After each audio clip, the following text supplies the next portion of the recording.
gobble, gobble. Today we're going to learn how to draw a turkey.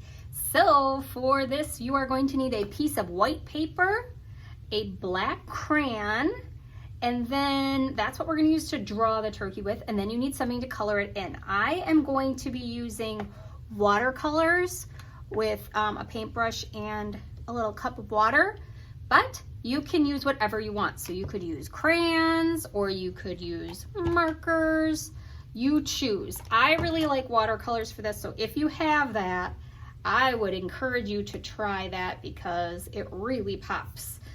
The other thing we can grab for this is a small cup or a lid. We're going to be making the shape of the turkey's head, and having something to trace sometimes helps with that. So I'm going to actually start with that right now. I'm going to grab my cup and I'm going to put it towards the top of the paper, but not all the way to the top, and take my black crayon and trace right around the cup. Now remember, if I'm going to pick a different black, because that black is very low. I could have ripped the paper around it too, I suppose, but I had another black crayon here, so I'm just going to grab this black crayon instead. If it's tricky for you to hold it and trace at the same time, you might want to grab somebody to help you hold your cup in place or your lid. Okay, now I have a nice circle shape for the turkey's head, and now I'm going to add the body. So right near the bottom of the circle, I'm going to add a big curved line that comes down and back around up to the other side of the circle, like that for the body. Now I'm going to add some eyes. I'm just going to add 2 smaller circle eyes. You can add whatever kind of eyes you want. Maybe you want to add eyelashes. Maybe you want to put a little eyebrow. You could do that, a little curved line for an eyebrow like that. You could try that, whatever you'd like. Now a beak. So I'm going to make a horizontal line between the eyes like that, a little short one, and then an angled line and an angled line going the other way, coming straight down to make a triangle for the beak, and then a waddle. So a waddle is going to be just kind of like a curvy line. Maybe part of it come down low in the middle. Remember, that's that red skin that's hanging down on the turkey. That's an important part. All right, now let's add some curved lines on the sides of the body for the wings. And let's add some feet now. So for the feet, I'm going to go on one side. I'm going to add a vertical line and then another vertical line right next to it. Do the same over here. Space them out pretty well so they're not right next to each other. Vertical line, another vertical line right next to it. Then from the bottom, I'm going to draw 2 angled lines coming out. Same over here. Angle, angle. Now, here's the tricky part. Inside the angles, I'm going to draw little upside down V's like this. 2 of them. 1, and then next to it 2, like that. Now I've got 3 little toes coming. See how I did that? Let's try it again. Right next to this line here, I'm going to draw a line up and then down like that. But then I'm going to do it again over on this side like that. All right, and then close all those up with a little line connecting them. All right, now it wouldn't be complete without those big feathers. So to make the feathers, we're going to start off with just straight lines. I'm going to start by the head here, and I'm going to make my feather go all the way to the top of the page like that. Doesn't look like a feather now, but it will. Now on both sides of the head, kind of near the top, I'm going to make a diagonal line that goes towards the corner of my paper, almost to all the way to the end, because I want these feathers to be really big. So I did on both sides. Now right on the side of the head, I'm going to make this one go all the way to the edge of the paper, going horizontal. All right, and now right on this little spot where the head kind of meets the body, I'm going to make another diagonal line going down to the edge of the paper. These ones could even go to the edge of the paper, these diagonal ones. If you want to make them go all the way to the corners, you can. Okay, so they don't really look like feathers yet. Let's make them look like feathers now. Now we're going to make 2 curved lines on each line, kind of like we did with the pumpkin. So let's start with this one right here, that's vertical line right by the head. I'm going to start at the top, and I'm just going to make a curved line to the bottom and another curved line to the bottom. I started going the opposite way. Whoops. Just like that. It's like that beginning part of the pumpkin that we made, but we're just going to stop there. So now I'm going to do the same thing with this one. Curved line to the bottom, and then go back to the top, curved line to the bottom, like that. Let me try this side.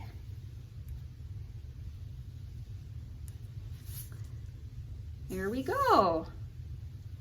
Okay, I'm going to keep doing that to all of my lines. And then don't forget about this one down here. If it's hard to do like that, you might need to flip your paper around so that you can get to it better. And this one's a little tricky because the body's right there, so I kind of it can even kind of stop right when the body gets there, just so it looks like it's behind the body. Okay, so we got some feathers here. Now we're going to fill in with some scooped lines, some curved bumpy lines between each feather. So from this feather to the middle feather here, I'm just going to put like a bumpy line, and do it again here. And let's connect these two. And then from the feather to the body, like that. Again on this side, and I'm doing this pretty far out here. I don't want them to be too small. Like that. Cool. Remember, if I'm going too fast at any time, just pause and catch up. Now, this is where you can use your creativity, and you get to design each feather using different lines. We've been doing a lot with lines this year, Larry the Line, and now you get to decorate each one. So you can use, remember, zigzag lines and wavy lines, or shapes. For our 2nd grade friends that made the Brittle pumpkins, it's kind of like that, right? Filling with different shapes and patterns and lines. So I'm going to just do some X's. Whatever I'm doing here, you don't have to do the same. I'd love to see you come up with your own ideas. You can look back at the slides to get some ideas of different lines and shapes to make your feathers. Okay, I'm almost done here. Let's see, I need one more here.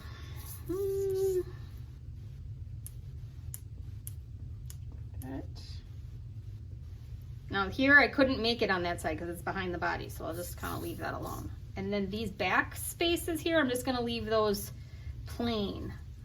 Okay, now I'm about ready to color in, and like I said, I was going to do it with watercolor, but there's a couple little spots that are small that would be hard for me to do with watercolor, so I'm just going to use crayon to color them in. So that is going to be my beak and my feet, and I think I'm going to do the waddle as well in crayon, and then I'm going to get my watercolors out and do everything else in watercolor.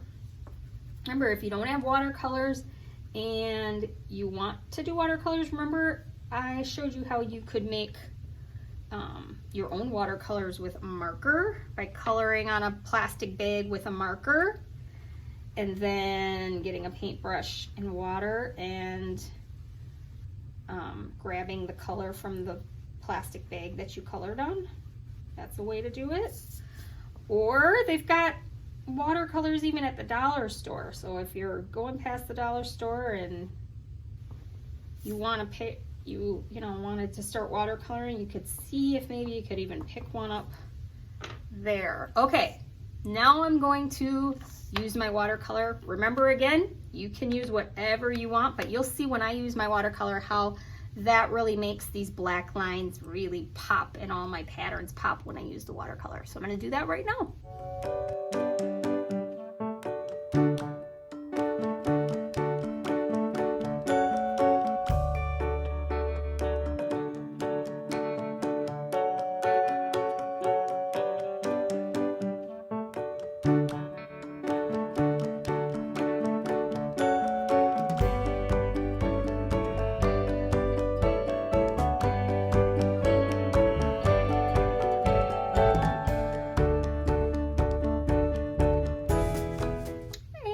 There's my finished turkey.